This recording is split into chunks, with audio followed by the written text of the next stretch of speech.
Subscribe now and press the bell icon. Never miss an up. नमस्कार, जय हिंद दोस्तों। BTC study hub के YouTube channel पर आप सभी का स्वागत है।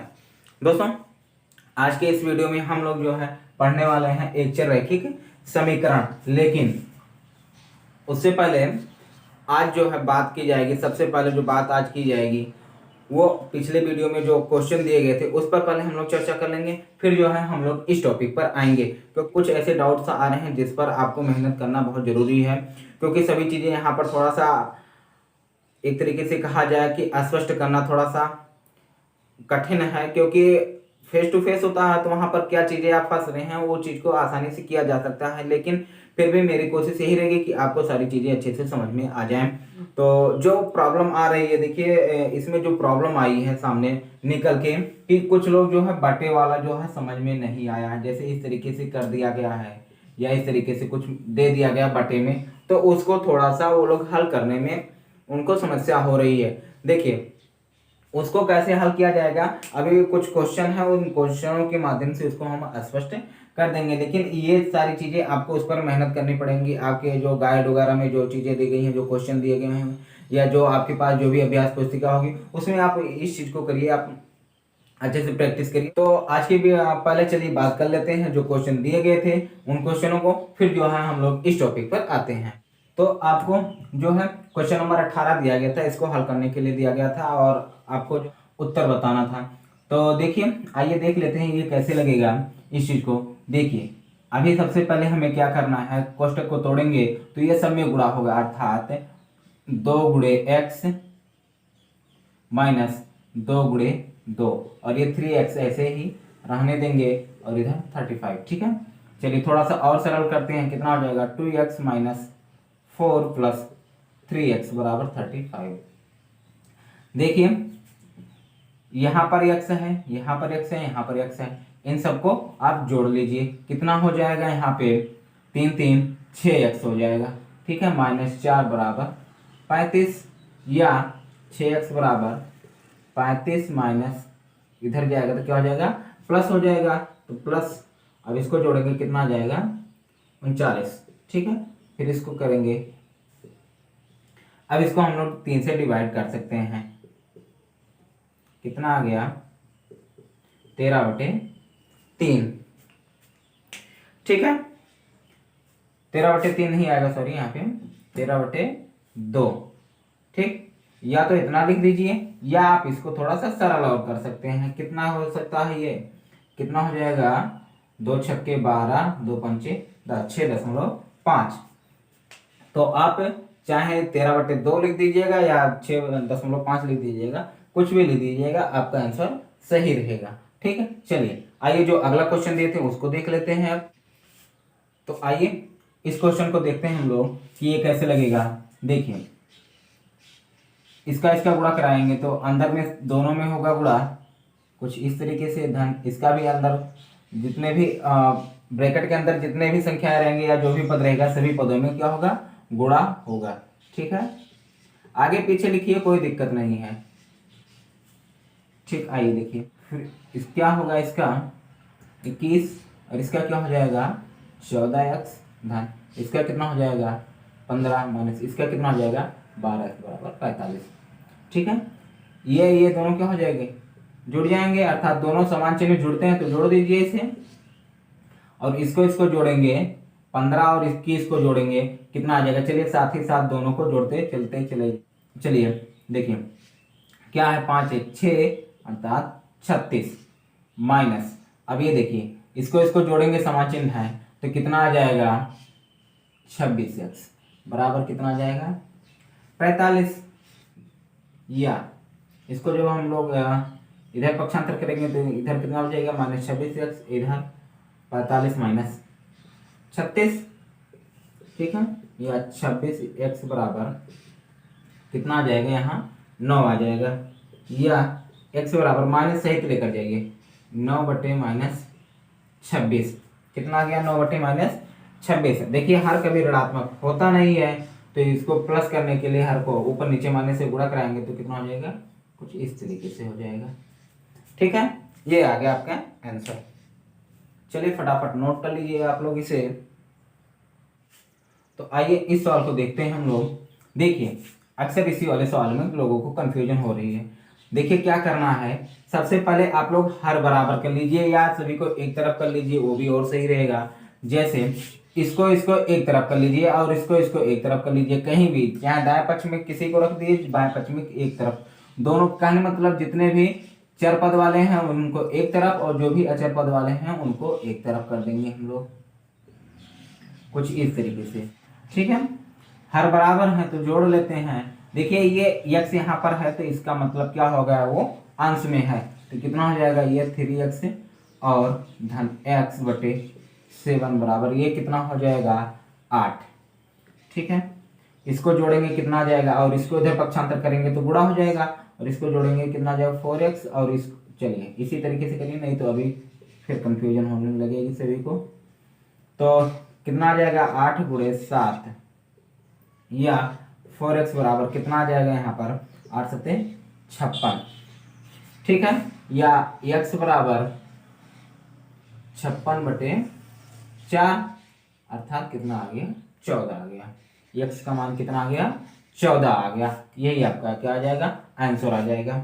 ठीक है, आप इसमें एक तरीका और भी कर सकते थे, क्या कि इसको इसको आप लोग जोड़कर इसको हर बराबर कर लीजिए, यहाँ पर भी इसको जोड़ के हर बराबर कर लीजिए, सभी के बट्टे हर कर देंगे तो ये 7 और 7 कट जाएगा। वो वाली विधि भी मैं अभी यहाँ पर बता दे रहा हूँ आप सभी को कि आप लोग उसे भी लगा सकते हैं। ठीक है, आइए यहाँ पर हम मिटा दे रहे हैं थोड़ा सा और इसके बाद नोट कर ली। देखिए क्या है कि कुछ इस तरीके से इसको लगाएंगे हम लोग इसको, तो जैसे एक कह दिया गया, इसको आपको जोड़ना घटाना कुछ भी करना है तो क्रॉस मल्टीप्लाई वाला ये वज्र गुणा जो होता है, ठीक है, उसी के हिसाब से करिए। और इसका गुणा होता है तो इसका गुणा होगा 1 इधर धन, इसका गुणा होगा 6 बटे इसका गुणा होगा कितना हो जाएगा 2 अर्थात 7 बटे 2। तो ऐसे यहाँ पर भी इसको करना है।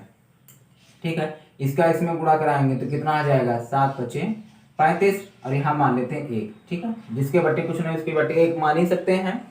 तो इसका गुणा कितना होगा 3x माइनस इसका गुणा 35 बटे 7, इसका गुणा 21 माइनस इसका गुणा x बटे 7। मैंने बताया जब दोनों तरफ क्या हो बटा हो और हर क्या हो समान हो तो उसको ऐसे काट सकते हैं, या काने मतलब बटे के रूप में दोनों आगे सभी लोग दोनों पक्ष। ठीक है, तो उसमें जो है हर को हम लोग काट सकते हैं, उसमें कोई दिक्कत नहीं है। ठीक है, तो आप जो है कुछ इस तरीके से हो जाएगा ये। ठीक, इसको इधर लाएंगे इसको उधर लेकर जाएंगे, कितना हो जाएगा ये और कुछ इस तरीके से आ जाएगा आपका आंसर। ठीक है, अब इसको थोड़ा सा और सरल करिए, कितना आ जाएगा 4 और ये कितना आ जाएगा 56। ठीक है, अब इसको आप लोग सरल कर ही सकते हैं। ठीक है, तो आइए इस क्वेश्चन को देखते हैं कैसे हल होगा। तो देखिए इसमें भी क्या करना है हमें कि जितने भी ब्रैकेट हैं सभी को क्या करना है गुणा करना है, अर्थात उसको सरल कर लेना है हमें यहाँ पे। तो इसका हम लोग गुणा कराएंगे कितना आ जाएगा अर्थात 3 गुणे, चलिए थोड़ा सा विस्तृत रूप लेकर चलते हैं हम। धन इसका 2 9x माइनस 11 गुणे 2 बराबर इसका 4 गुणे 8x माइनस 7 गुणे 4 और लास्ट में माइनस 5। ठीक है, इसका गुणा कराएंगे कितना आ जाएगा 15x माइनस 21 और इसका 18x माइनस 22 बराबर है इसका कितना आ जाएगा 32x माइनस 28 माइनस 5। चलिए थोड़ा सा सरल कर लेते हैं इसको क्या कर लेते हैं हम लोग जोड़ लेते हैं। तो कितना आ जाएगा जोड़ने पे 33 आ जाएगा, कितना आ जाएगा 33x माइनस इसको जोड़ लेंगे तो कितना आ जाएगा 21 और ये 3 43। ठीक है, और इसके बाद क्या करेंगे इसको ऐसे ही लिखे रहने देंगे, इसको कर लेंगे कितना आ जाएगा 33। ठीक है, कितना आ जाएगा माइनस 33 आ जाएगा। चलिए आइए अब इसको हम लोग क्या करते हैं उधर पक्षांतर कर लेते हैं। तो पक्षांतर करने पर क्या होगा 33x माइनस 32x बराबर माइनस 33 धन 43। ठीक है, इसको घटाएंगे x आ जाएगा, इसको घटाएंगे कितना आ जाएगा 10 आ जाएगा, ये आ जाएगा आपका आंसर। ठीक है, चलिए नोट कर लीजिए आप लोग। आइए अब हम लोग पढ़ते हैं हम लोग क्या, एक चर रैखिक समीकरण। देखिए मैंने जो है पिछली कक्षा में बता चुका था इसको कि एक चर रैखिक समीकरण किसे कहते हैं। जो लोग अभी उस वीडियो को नहीं देखे हैं प्लीज वो लोग जाके उस वीडियो को देख लीजिए, वहां पर उस चीज को अच्छे से मैंने समझा दिया है, कैसे उसको हल किया जाएगा, कैसे एक चर पद का मान कैसे निकाला जाएगा, सारी चीजों को मैंने अच्छे से बता दिया। उसके जो है कुछ जो होमवर्क दिया गया था उसको मैंने यहाँ पे करवा दिया। ठीक है, आप लोग मिला लीजिए कि आपका आंसर सही है कि नहीं सही है। ठीक है, और अब बात कर लेते हैं। चलिए अगला जो टॉपिक है हम लोग का कि एक चर रैखिक समीकरण। समीकरण को मैंने क्या बताया था कि कोई भी ऐसा दीजिए कथन जिसके दो पक्ष हो, एक दाहिना पक्ष हो और बायां पक्ष हो, और वो दोनों पक्ष किसके साथ जुड़े हों, एक समता चिन्ह के साथ जुड़े हों, जैसे कुछ इस तरीके से। ठीक है, कुछ इस तरीके से जुड़ा हुआ, तो ये एक आपका क्या कहलाएगा, ये भी समीकरण कहलाएगा, और एक ये भी आपका समीकरण कहलाएगा, ये भी आपका एक समीकरण कहलाएगा। ठीक है, एक और भी है, ये भी आपका एक समीकरण कहलाएगा। तो कहने मतलब क्या, इसमें भी दो पक्ष हैं, एक दाहिना पक्ष है, एक बायां पक्ष है, और बीच में क्या है, ये बराबर का चिन्ह अर्थात समता चिन्ह है। ठीक है, तो ये आपका क्या हो जाएगा, एक समीकरण हो जाएगा। तो अब बात कर लेते हैं एक चर की। तो देखिए यहां पर एक चर ये है, एक चर ये है, दो चर हो गया। यहां पर कितने चर हैं, एक चर है, और यहां पर भी कितने चर हैं, एक ही चर है। ठीक है, तो अब बात आती है एक चर रैखिक समीकरण की। तो ऐसा समीकरण जिसमें केवल एक चर हो, चर का मतलब जिसका मान परिवर्तित होता रहे, और या एक तरीके से आप उसको छोड़ ही दीजिए, अक्षर काका गागा ए बी सी डी जो हो, ये आपका क्या कहलाएगा, चर कहलाएगा, और जो अंक है वो क्या कहलाएगा, अचर कहलाएगा। ठीक है, तो इतना आप लोग समझ ही सकते हैं। तो ये इसमें दो चर हैं, इसमें एक चर है, इसमें एक चर है। ठीक है, लेकिन एक चर में एक जो है, तो ये आपका एक चर रैखिक समीकरण तो होगा नहीं, ये आपका एक चर रैखिक समीकरण तो होगा नहीं। क्यों, क्योंकि इसमें दो चर आ गए, तो इसको हम लोग देते हैं मिटा। ठीक है, तो चलिए दो चर, इसमें दो तरीके के एग्जाम्पल से माध्यम से इसको समझ लेते हैं। जैसे कह दिया गया 4x + 5 = 6, और एक और दे दिया गया ये वाला, कुछ इस तरीके से। ठीक है, ये दे दिया गया आपको।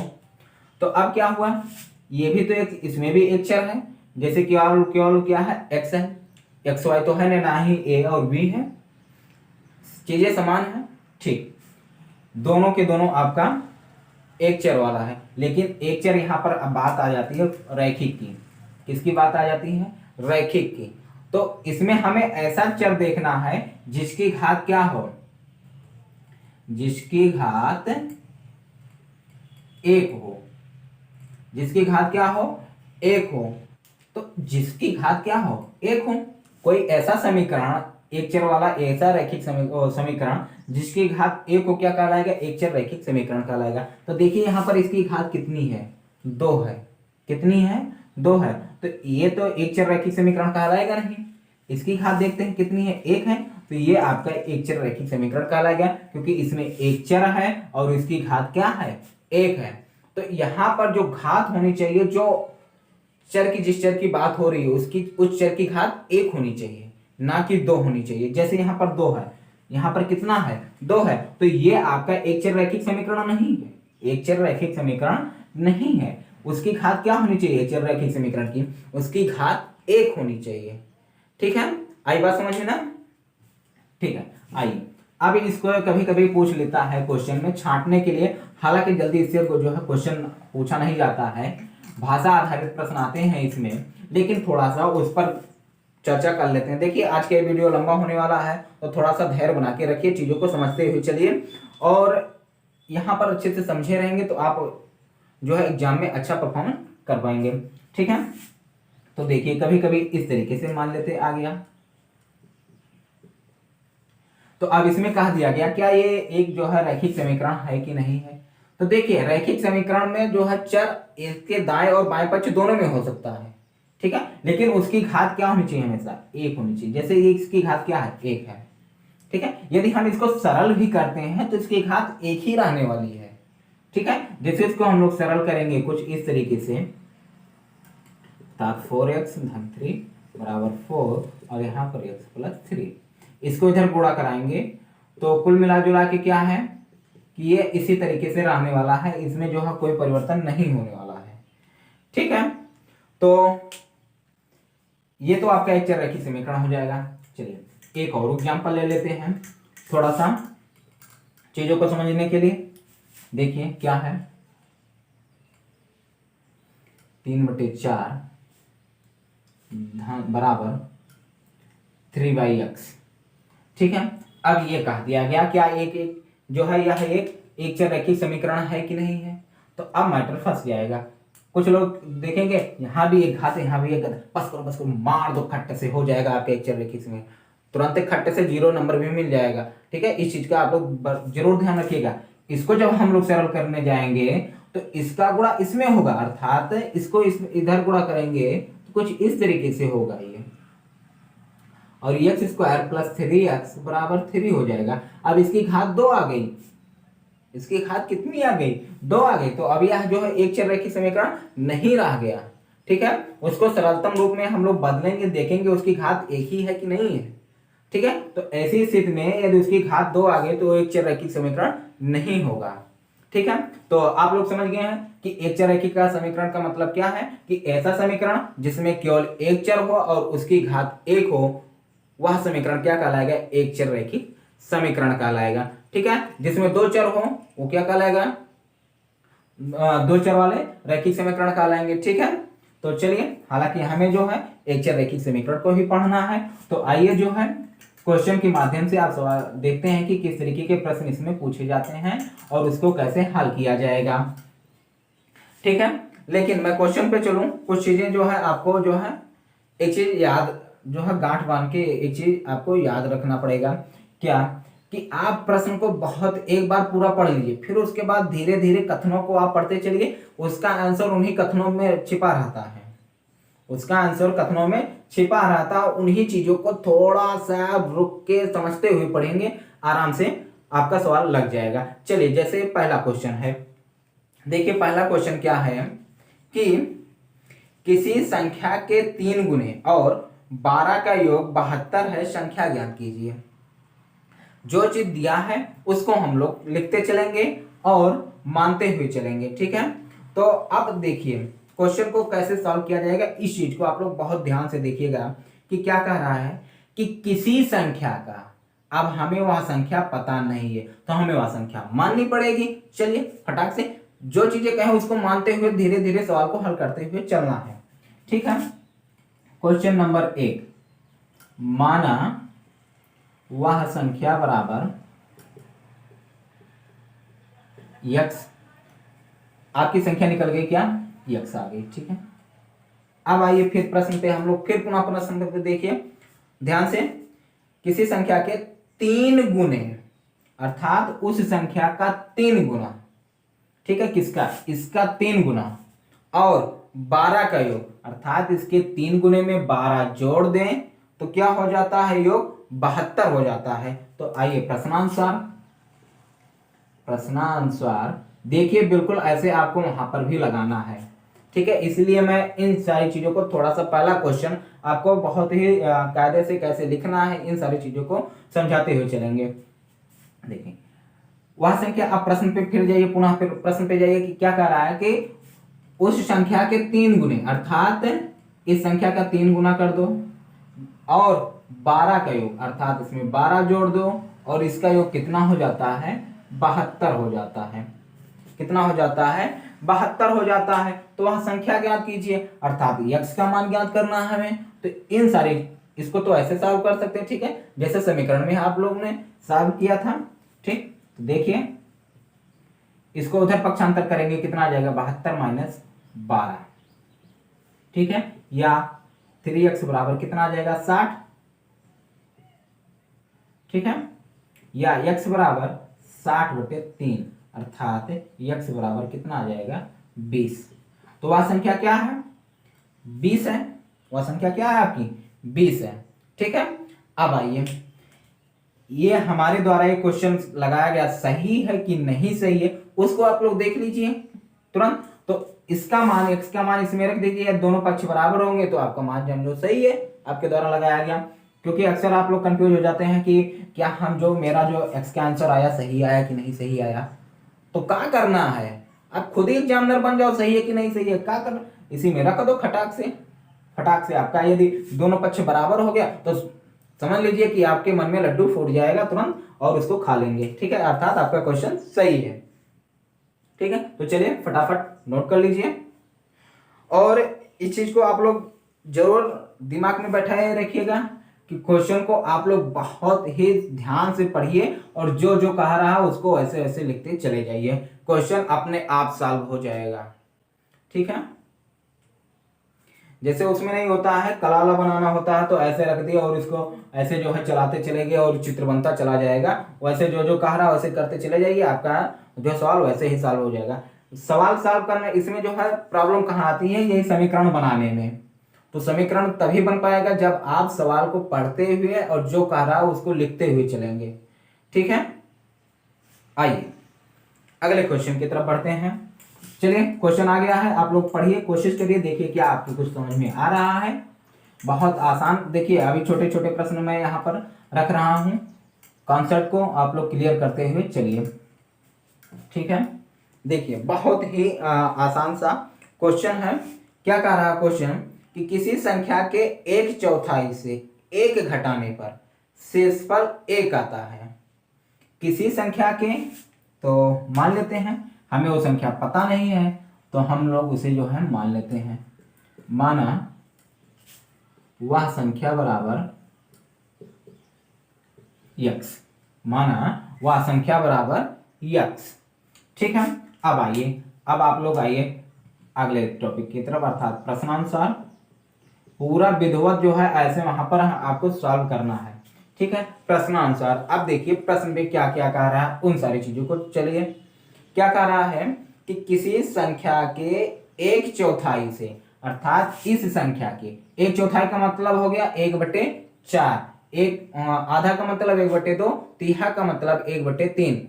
ठीक है, और 1/4 का मतलब 1/4, तो इसका 1/4 अर्थात इसमें जो है 4 का भाग दे देंगे, या आप लोग जो है इस तरीके से लिख सकते हैं, का मतलब क्या होता है, गुणा होता है, उसमें से 1 घटाने पर शेषफल क्या बचता है, 1 बचता है। चीजें क्लियर हुई ना, किसी संख्या के 1/4 में से 1 घटाने पर क्या बचता है, 1 बचता है। ठीक है, जैसे कह दिया गया ये है। ठीक है, इसमें से आपका जो है कुछ मान लेते हैं लड्डू आ गया। ठीक है, लड्डू आ गया, लड्डू आ गया, आप लोग खुश हो गए कि वाह भाई अब लड्डू खाने को मिलेगा। ठीक है, तो कैसे खाने को मिलेगा, कह रहा है कि इस लड्डू का, ये जो पैकेट वाला लड्डू है इसका 1/4 में से 1 घटा दो, 1/4 में से 1 घटा दो और जो बचेगा वही ले लेना। तो बचेगा मतलब क्या है, शेष, बचने का मतलब क्या हो गया आपका, शेष। ठीक है, तो वही करना है। तो इसमें देखिए कितने लड्डू दिख रहे हैं, थोड़ा सा हम इसको सही कर लेते हैं जिससे जो है चीजों को लगाने में, 8 लड्डू दिख रहा है, इसका 1/4 मतलब 8 का जो है 4 भाग बांट दीजिए, 8 का 4 भाग बांटेंगे तो एक भाग में कितना हिस्सा आएगा, आप खुद ही सोचिए एक भाग में कितना आएगा, तो 8/4 बराबर 2।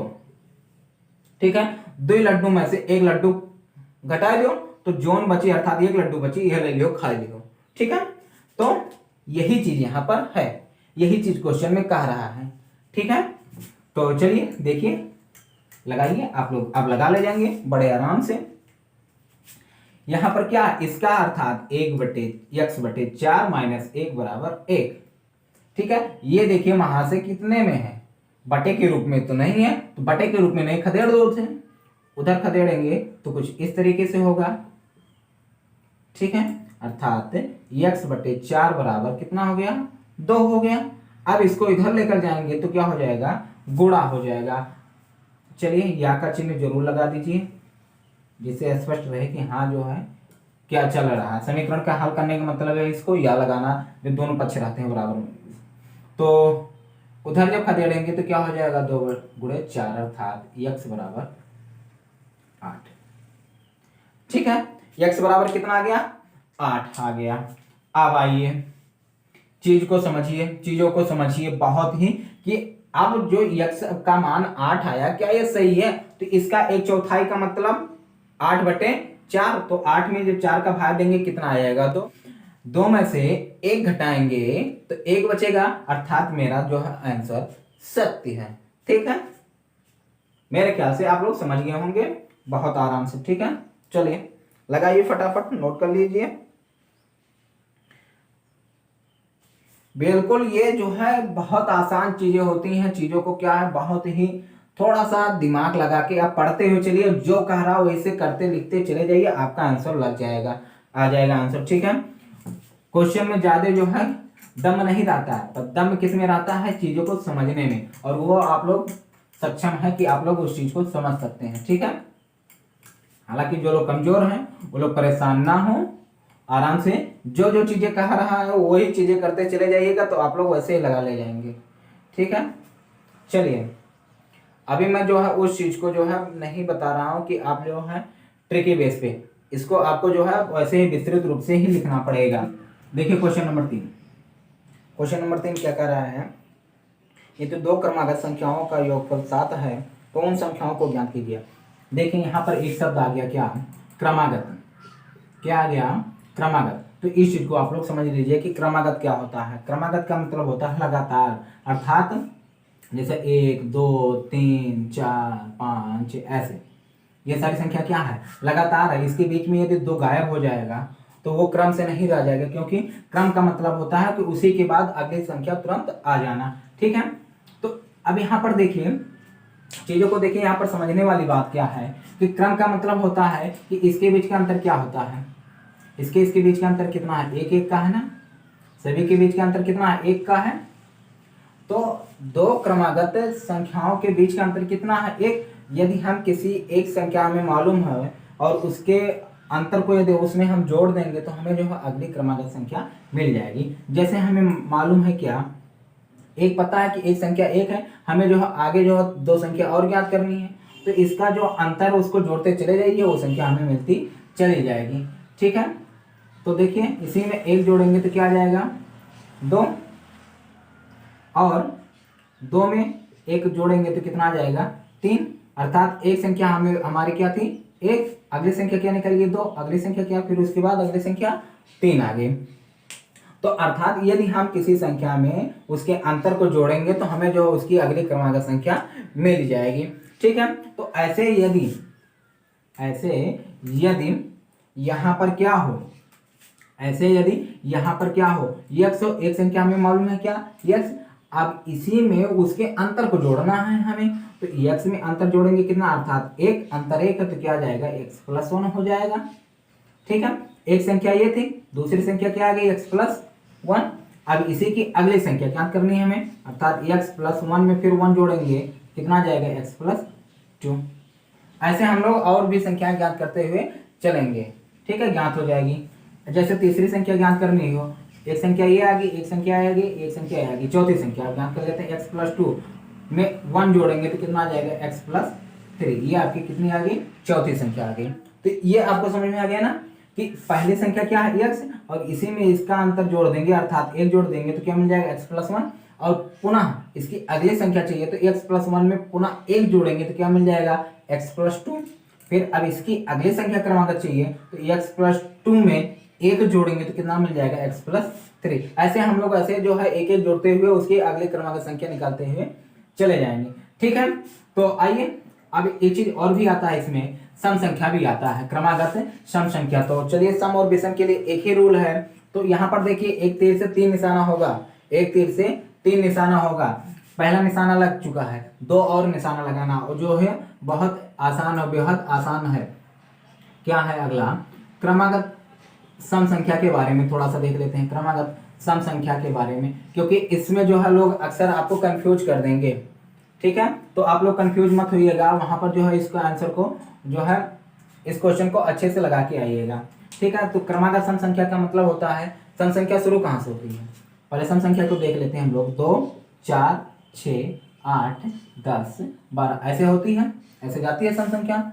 ठीक है, अब इसके बीच का अंतर कितना है, देखिए यहाँ पर अंतर को ही जोड़ना है, तो सम संख्याओं के बीच के अंतर कितना आता है, दो सम संख्याओं के बीच का अंतर, दो क्रमागत। देखिए यहाँ पर क्रमागत की बात हो रही है, लेकिन यदि यहीं पर 4 गायब कर देंगे तो इसके बीच का अंतर कितना आ जाएगा, 4 और 6 का अंतर कितना, सॉरी 2 और 6 के बीच का अंतर कितना आ जाएगा, 4 आ जाएगा। तो हालांकि ये क्रम से है नहीं, तो इसके क्रम के बीच में अर्थात क्या छूट रहा है, 4 छूट रहा है। इन दोनों बीच का जो क्या आ जाएगा, अंतर कितना है, 2 आ जाएगा। ठीक है, तो अब यहाँ पर खुद ही सोचिए कि अंतर कितना है, 2 का है। तो यदि हमें एक संख्या मालूम हो तो उसी में यदि हम 2 जोड़ देंगे तो अगली हमें जो है क्रमागत संख्या मिल जाएगी। ठीक है, और अगली क्रमागत संख्या जो मिली उसी में फिर पुनः हम अंतर जोड़ देंगे तो उसकी अगली संख्या मिल जाएगी। अर्थात जैसे 2 4 6 ऐसे मिल गया ना, अब 4 में 2 जोड़ देंगे तो इसकी अगली क्रमागत संख्या क्या मिल जाएगी, 8 मिल जाएगी। तो यहाँ सम संख्या की बात हो रही है। ठीक है, तो सम संख्या 8 है ना और 6 है, इसके बीच में आएगा क्या, 7 7 जो कि सम संख्या नहीं है। ठीक है, तो क्रमागत मतलब है 6 के बाद 8 8 के बाद 10 10 के बाद 12। ठीक है, ऐसे ही हो गए। अब बात कर लेते हैं, चलिए किसकी, विषम संख्या के बारे में, किसकी, विषम संख्या के बारे में, विषम संख्या के बारे में बात कर लेते हैं हम लोग। देखिए विषम संख्या कहाँ से शुरू होती है, 1 2 3 4 सॉरी 1 3 5 और 7 9 11 ऐसे अनंत तक। ठीक है, इनके बीच का अंतर कितना है, देखिए 2 2 2 2। ठीक है, तो चाहे 2 क्रमागत सम संख्या की बात हो चाहे 2 क्रमागत विषम संख्या की बात हो, दोनों के बीच का अंतर कितना होता है, 2 होता है। ठीक है, अब देखिए, अब आते हैं हम लोग मेन जो हमारा जो यहाँ पर समझाने का मकसद यह है कि 2 अंतर आ गया। अभी मैंने क्रमागत में बताया कि यदि हमें अगली संख्या चाहिए तो हम क्या करते थे, उसके अंतर को जोड़ देते थे, उसके अंतर को क्या करते थे हम लोग, जोड़ देते थे। ऐसे यहाँ पर भी क्या करना है, हमें अंतर को जोड़ना है। तो यदि एक संख्या 2 हो तो अगली क्रमागत सम संख्या क्या मिल जाएगी, 4। यदि एक संख्या 1 हो तो अगली क्रमागत विषम संख्या क्या मिल जाएगी, 3। ठीक है, तो ऐसे यहाँ पर भी करना है। यदि मान लेते हैं एक जो है सम संख्या x है, इसके अगले क्रमागत सम संख्या चाहिए तो क्या करेंगे, x+2 अर्थात x+2 ही होगा। इसकी अगले क्रमागत संख्या चाहिए तो x+2 में पुनः 2 जोड़ेंगे तो कितना आ जाएगा, x+4। बात आई समझ में। ठीक, अब बात कर लेते हैं विषम संख्या की। तो मान लेते हैं पहली विषम संख्या क्या है, x है, इसकी अगले क्रमागत विषम संख्या चाहिए तो इसका अंतर देखिए 2 है, तो 2 जोड़ दे तो कितना मिल गया, x+2 मिल गया। ठीक है, अभी x+2 में इसकी अगली संख्या चाहिए तो 2 जोड़ देंगे तो कितना आ जाएगा, x+4। ठीक है, तो आपका जो एक जो है समीकरण बनेगा, एक जो है बीजीय व्यंजकों का जो है आपका जो संख्याओं का जो क्रम बनेगा, चार्ट के माध्यम से मैं बता दे रहा हूँ, उसको आप लोग ध्यान कर लीजिए, नोट कर लीजिए, चीज़ों को समझ लीजिए, क्योंकि इसमें जो है लोग अक्सर आपको कंफ्यूज करते रहेंगे। ठीक है, कि आप जो है इस तरीके से नहीं इस तरीके से मानिए, तो वहाँ पर आप लोग कंफ्यूज मत होइएगा। ठीक, चलिए बात कर लेते हैं ये क्रमागत प्राकृतिक संख्या, क्रमागत प्राकृतिक संख्या, ये क्या हो जाएगा, क्रमागत सम संख्या, ये क्या हो जाएगा, क्रमागत विषम संख्या। ठीक है, क्रमागत प्राकृतिक संख्या, क्रमागत विषम संख्या, क्रमागत जो है सम संख्या, ये चीज जो है इसमें जो है बीजीय व्यंजकों के रूप में कैसी संख्याएं लिखी जाएंगी, इसमें क्या होगा, x x+1 x+2 x+3 x+4 ऐसे कहाँ तक, अनंत तक। ये कैसे चलेगा, x x-2 x-4 x-6। ठीक है, ऐसे ऐसे अंतर पूरा यहाँ तक बढ़ाते चले जाइए। इसमें भी वही x x-2 x+2 x+3 x+4 ऐसे कहाँ तक, यहाँ तक अनंत तक। सॉरी यहाँ पर 3 नहीं रहेगा, 3 नहीं रहेगा, तो x+4 x+6। ठीक है, वही सम और विषम के लिए एक ही रूल है, और क्या है क्रमागत जो है केवल साधारण ये पूछा जाता है तो इसके लिए अलग रूल है। ठीक है, तो एक तीर से दो निशान, तीन निशाने लग चुके हैं आपके। तो ये चीजें आपको समझ में आ गई होंगी, तो वीडियो को फटाफट लाइक और शेयर कर दीजिए फटाफट। ठीक है, तो आइए अब इसी आधार पर आपको सवाल लगाना है, कैसे सवालों को हल किया जाएगा। चलिए आइए देखिए, अब 3 वाला सवाल आप लोग लगाइए, देखिए कैसे लगेगा। 3 वाला सवाल आप लोग लगाइए, देखिए कैसे लगेगा, फटाफट लगेगा। ठीक है,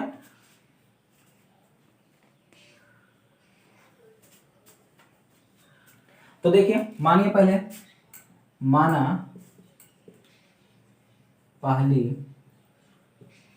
क्रमागत संख्या बराबर x, इसलिए दूसरी क्रमागत संख्या बराबर, इसका अंतर कितना होता है 1, तो 1 जोड़ दीजिए। अब आ जाइए किस पे, प्रश्नानुसार, अर्थात प्रश्न के अनुसार अब आ जाइए, क्या कह रहा है कि इन दोनों का योगफल कितना है 7 है, इन दोनों का योगफल कितना है 7, अर्थात कुछ इस तरीके से इसका समीकरण बनेगा।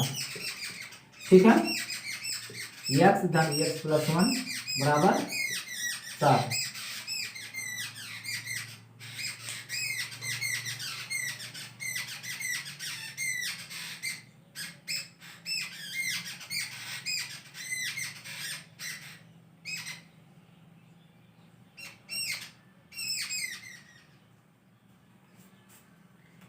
अब इसको क्या करेंगे 2x, इसको उधर पक्षांतर करेंगे तो 7 माइनस 1। ठीक है, या 2x बराबर कितना आ गया 6, या x बराबर 6/2 बराबर कितना आ गया 3। तो x का मान कितना आ गया 3 आ गया। ठीक है, आप देख लीजिए खुद ही, इसका आंसर मिला लीजिए। पहली संख्या क्या आ गई आपकी 3, अगली संख्या 3 धन 1 अर्थात 4 आ गई। ठीक है, और 3 और 4 क्या है क्रम से है ना, तो आप लोग समझ गए होंगे। ठीक है, तो चलिए आप लोग लगा लीजिए फटाफट, उतार लीजिए और क्वेश्चन नंबर 4 आप लोग लगाने का बिल्कुल प्रयास करिए। स्क्रीन पे आ चुका है, आप लोग लगाने का पूरा प्रयास करिए। ठीक, चलिए आइए देखिए, चलिए क्वेश्चन नंबर 4 की तरफ बढ़ते हैं। बहुत ही सरल है, चीजों को बस क्या है क्रमागत में जब भी बात की जाएगी तो उसमें अंतर जोड़ते चले जाइए, आपको जो है क्रम से चीजें मिलती चली जाएंगी, चाहे वो सम संख्या होगी चाहे वो विषम संख्या होगी, इसमें जो है अंतर का ही खेल है। अगला क्वेश्चन नंबर 4, क्वेश्चन नंबर 4 बहुत ही आसान है। ठीक है, क्वेश्चन नंबर 4, दो क्रमागत सम संख्याओं का योगफल 10 है, संख्याएं बताइए। ठीक, अब मान लेते हैं, चलिए मानिए, माना पहली क्रमागत सम संख्या बराबर, पहली क्रमागत सम संख्या बराबर क्या हो जाएगी x, इसलिए दूसरी क्रमागत सम संख्या बराबर x प्लस 2।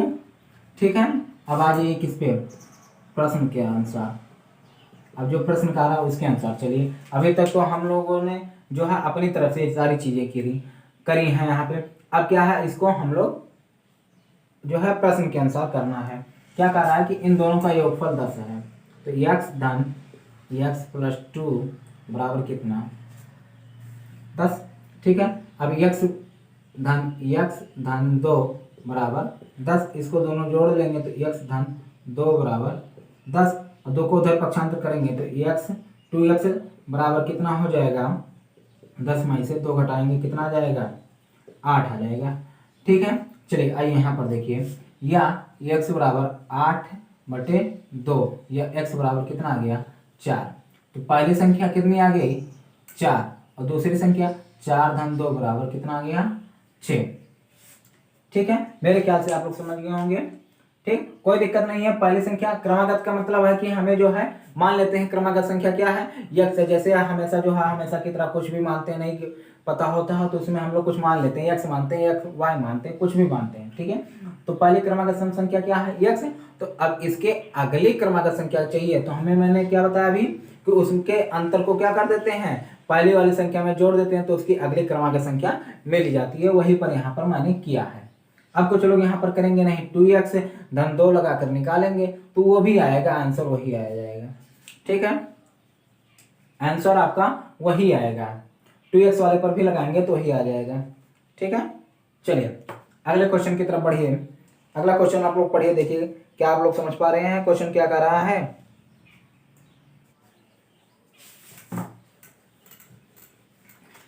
तो ये जो क्वेश्चन है, इस क्वेश्चन को चीज़ों को समझने के लिए कुछ चीज़ें समझनी जरूरी है आप लोग सभी लोगों को। ठीक, कैसे क्या करनी है समझनी है, इन दोनों चीज़ों को समझ लीजिए आप लोग।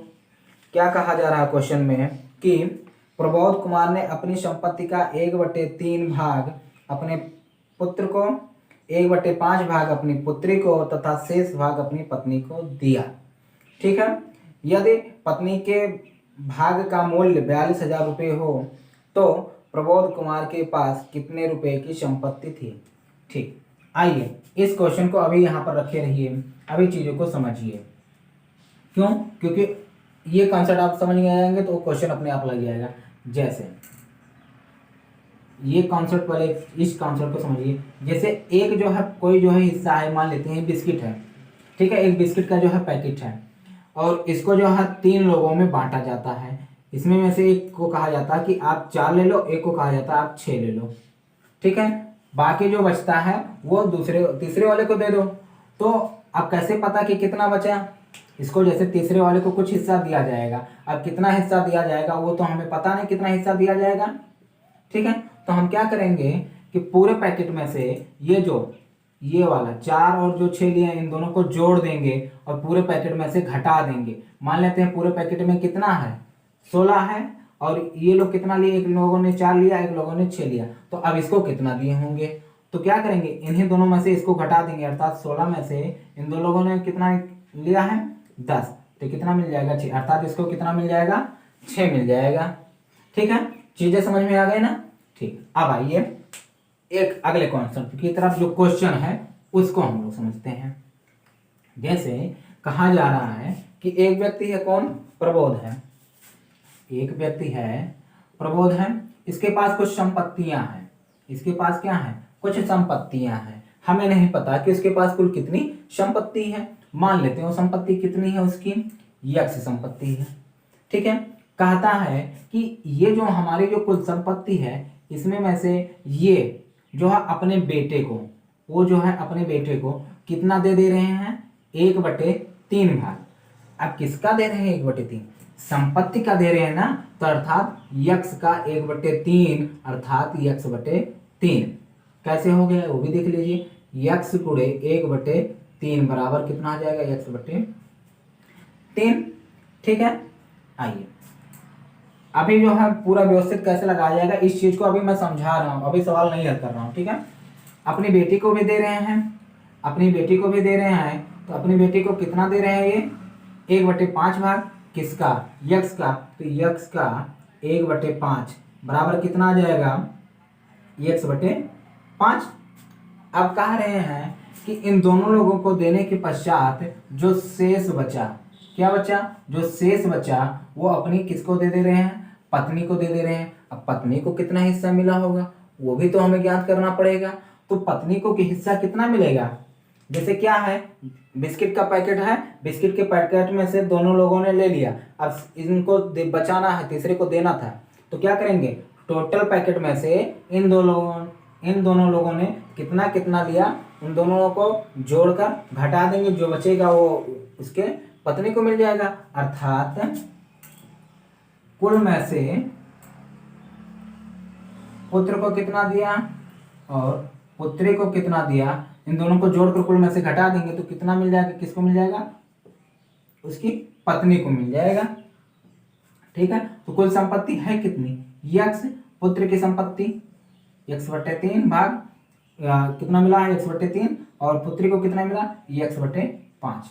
ठीक है, तो अब इन दोनों लोगों को जोड़ेंगे तो कितना आ जाएगा, यहाँ पे 5x धन 3x/15 बच्चे गुणा की तरह से करना, तिरछा गुणा वाले सिस्टम से। ठीक है, तो अब इसको जोड़ेंगे कितना आ जाएगा, -8x/15। ठीक है, तो इसकी पत्नी को कितना मिला, x - 8x/15, और ये संपत्ति कितने के बराबर है, 42,000 के रुपए के बराबर है, जो प्रश्न में दिया गया है। ठीक है, तो जो पत्नी को मिला है, पत्नी को कितना हिस्सा मिला, x - 8x/15, और ये कितने के बराबर है, 42,000 के बराबर है। ठीक है, तो चलिए आइए अब हम लोग प्रश्न को हल करते हैं। ठीक है, क्योंकि अब यहाँ पर हमें क्या करना पड़ेगा, मान के लगाना पड़ेगा। ठीक, चलिए आइए क्वेश्चन नंबर कितना है, ये 5 है। चलिए मानिए, माना प्रबोध की कुल संपत्ति बराबर कितनी है, यस। ठीक है, अब आगे क्या है कि अपनी संपत्ति का 1/3 भाग किसको दे रहा है, पुत्र को दे रहा है। तो पुत्र का भाग कितना हो गया, पुत्र का भाग बराबर यक्स का 1/3 अर्थात यक्स/3। पुत्री का भाग बराबर कितना हो जाएगा, यक्स का 1/5 भाग अर्थात यक्स/5। ठीक है, पत्नी का भाग कितना हो जाएगा, कुल में से पुत्र का भाग धन पुत्री का भाग। ठीक है, तो यक्स माइनस यक्स/3 धन यक्स/5। ठीक है, यक्स माइनस इसको गुणा, तिरछा गुणा करा के हल करिए इसको। ठीक है, देखिए भिन्नों का जोड़ और घटाना आना चाहिए। ठीक है, वो सारी चीजें अब यहाँ पर नहीं बताई जा सकती हैं क्योंकि आपके पास उतना टाइम नहीं है कि इस चीज को समझाया जाए। ठीक, चलिए देखिए, इसको करेंगे तो कितना आ जाएगा, 8x/15। ठीक, ब्रैकेट खोल लेंगे तो कितना आ जाएगा, 8x/15। ये किसका हिस्सा आ गया, पत्नी का हिस्सा आ गया, कितना, x माइनस 8/15 जो है अभी मैंने यहाँ पर निकाला था। ठीक है, अब आइए किसके अनुसार, प्रश्न के अनुसार अर्थात प्रश्नानुसार। और ये जो हिस्सा है कितने के बराबर है, अर्थात ये हिस्सा जो है कितने के बराबर है, 42,000 के बराबर है। ठीक है, कितने के बराबर है, 42,000 के बराबर है। चलिए, तो अब इसको जो है सरल कर लीजिए क्योंकि जो है दोनों में क्या, इसमें भी जो है चर पद है, इसमें भी चर पद है, तो इसको उस तरफ तो ले जाना बनता नहीं है क्योंकि इसके इस तरफ जाएगा वो क्या जाएगा, अचर पद ही जाएगा। तो चलिए, ये अचर है तो इसको क्या करेंगे, पहले हर को दोनों को बराबर करेंगे क्योंकि यहाँ पर 1 है, तिरछा गुणा कराएंगे तो कितना आ जाएगा, 15x माइनस 8x/15 बराबर कितना आ जाएगा, 42,000। ठीक है, तो और सरल करेंगे कितना आ जाएगा, 7x/15x बराबर कितना आ जाएगा, 42,000। ठीक, और देखिए ये इसको उधर लेकर जाएंगे तो 7x बराबर 42,000 गुणे 15, 42,000 गुणे 15। ठीक है, अभी गुणा मत कराइए क्योंकि अभी जो गुणा करा देंगे तो कठिन ज्यादा हो जाएगा। ठीक, या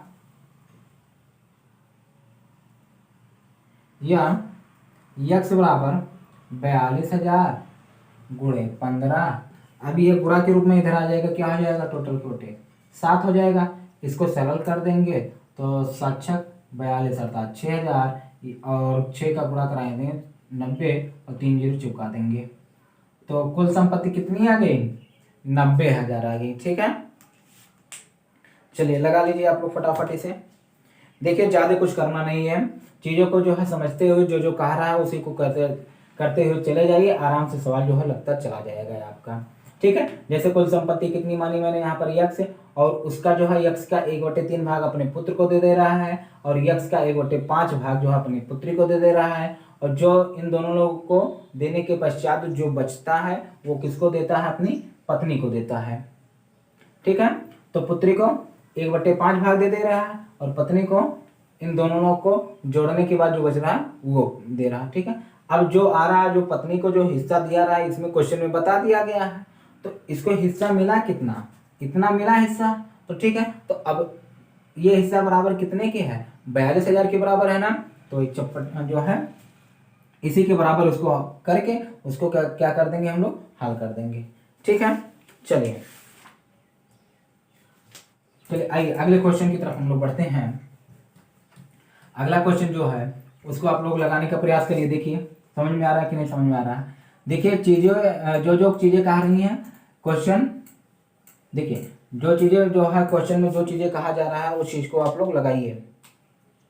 ठीक है, क्वेश्चन नंबर 6 देखिए, क्वेश्चन नंबर 6 क्या कह रहा है कि किसी संख्या के 2/3 में 17 जोड़ने पर योगफल 19 प्राप्त होता है, वह संख्या ज्ञात कीजिए। अर्थात हमें पता नहीं है वह संख्या क्या है, तो माना वह संख्या बराबर x, ठीक है। तो अभी ये तो हम लोगों ने मान लिया। अब आइए प्रश्न पर। तो प्रश्न में क्या कह रहा है, अर्थात प्रश्नानुसार किसी संख्या, अर्थात वो संख्या क्या है, यक्स का 2/3 का मतलब हो गया 2/3।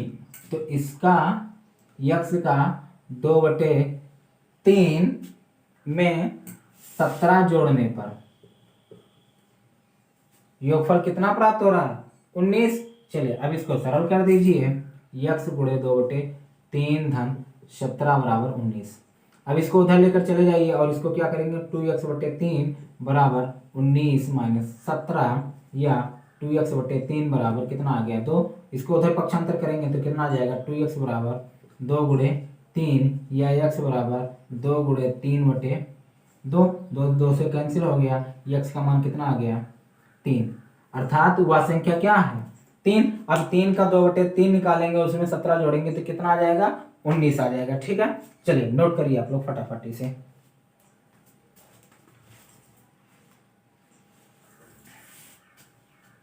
ठीक है, तो आप लोग जो है क्वेश्चन नंबर 7 और क्वेश्चन नंबर 8 स्वयं करके हमें जो है कमेंट बॉक्स में कमेंट करके इसके बताइएगा कि इसका आंसर कितना आएगा। ठीक है, इस क्वेश्चन नंबर 7 और 8 को आप लोगों को जो है स्वयं करना है। आप लोग जो है उसे स्वयं करके हमें इसको बताइएगा कि इसका आंसर कितना आ जाएगा। ठीक है, question number 7, question number 8 screen पे आ चुका, आप लोग जो है उसे नोट कर लीजिए और इसे जो है आप लोगों को स्वयं करना है और इसका आंसर जो है उसे हमें जो है कमेंट बॉक्स में कमेंट करके बताना है। ठीक है, तो आज का वीडियो मेरे ख्याल से बहुत जो है ज़्यादा लंबा हो जा रहा है, तो इसीलिए जो है इसमें थोड़ा सा रखते हैं और इसका जो है शेष भाग अगले वीडियो में लेकर आएंगे। तो उम्मीद करता हूँ कि आपको जो है ये सारी चीज़ें अच्छे से समझ में आ गई होंगी।